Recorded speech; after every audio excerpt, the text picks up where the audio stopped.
కూడా పోయి మరి చంద్రబాబు నాయుడు గారిని ఎదుర్కొని సన్మానం చేసి ఆ ఫోటోలు వీడియోలు చూస్తుంటే అయితే పండగ వాతావరణం కనబడ్డది. మరి అన్నీ చేసి కూర్చున్నారు. సరే మీటింగ్ పోయినరు. మీటింగ్ పోయినాక నేను మీ అందరికీ తెలుసు ఎప్పుడు కూడా సమాచారం లేకుండా మాట్లాడను, నిర్దిష్టమైనటువంటి ఆధారాలు లేకుండా మాట్లాడను.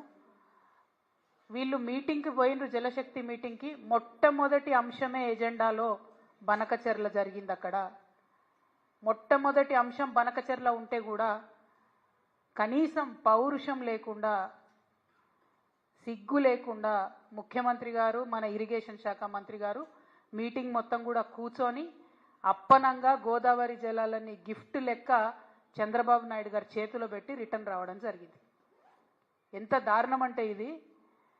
ఈ బనకచెర్ల ప్రాజెక్టు కనుక జరిగితే గోదావరి జలాలలో తెలంగాణ యొక్క హక్కులు శాశ్వతంగా హరించిపోతాయి.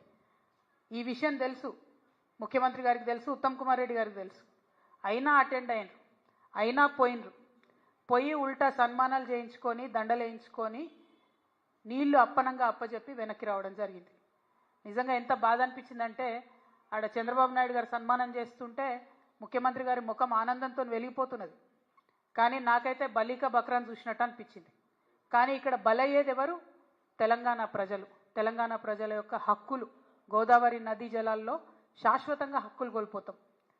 ఇది వాస్తవం, ఇది జరిగింది అక్కడ. ఎందుకంటే ప్రెస్ ఇన్ఫర్మేషన్ బ్యూరో తెలుగులో ఒక ప్రెస్ నోట్ ఇచ్చింది, ఇంగ్లీష్లో ఒక ప్రెస్ నోట్ ఇచ్చింది.